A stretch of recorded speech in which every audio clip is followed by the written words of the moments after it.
අපේ මුළු තැන්ගේ නැතිවම් බැරි කුළුබඩුවක් වන කහ වලින් අපේ ශරීරයට ලැබෙන ප්‍රයෝජන මොනවද කියලා අපි අද බලමු.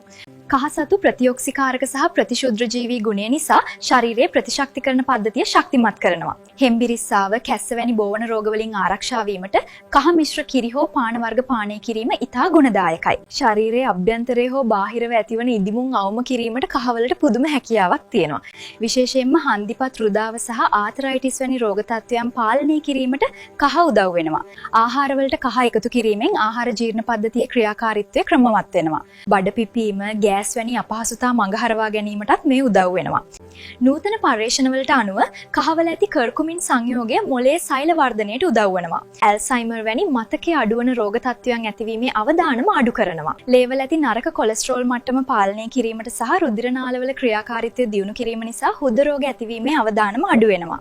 එසේම පිළිකා සෛල වර්ධනය අඩාල කිරීමේ හැකියාවක්ද කහ සතු බව පැවසෙනවා. කහ තේ එකක් හදන ආකාරය අපි දැන් බලමු.